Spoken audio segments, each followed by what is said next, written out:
Depuis les années 1950, environ 200 coups d'État ont eu lieu en Afrique.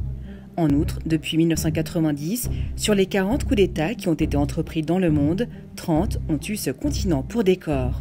Au reste, la plupart de ces putschs ont été menés dans les anciennes colonies françaises de l'Afrique de l'Ouest, où l'instabilité politique est prédominante. Tout récemment, le Burkina Faso a connu un coup d'État militaire pour la deuxième fois en 8 mois. Pourquoi donc l'Afrique est-elle le théâtre de tant de coups d'État ?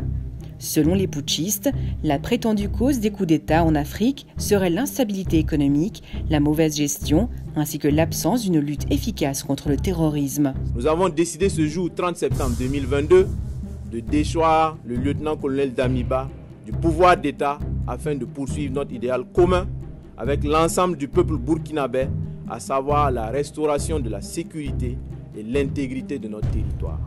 En revanche, cette succession de coups d'État rend plus difficile la lutte contre le terrorisme, faute de pouvoir se doter d'un budget et des équipements suffisants.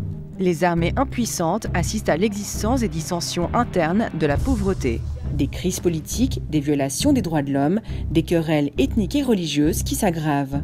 Les pays africains, sujets à des putschs militaires, subissent l'ingérence étrangère, leur dépendance extérieure dans les domaines militaires, économiques et politiques s'accroissant de plus en plus. Considéré comme le continent du futur, en raison des gisements souterrains qu'il recèle, de l'atout que constitue sa population, la plus jeune du monde, l'Afrique est en passe de devenir une arène où les intérêts des différentes puissances entrent en conflit et réduisent d'autant la possibilité pour les pays africains de promouvoir une politique indépendante.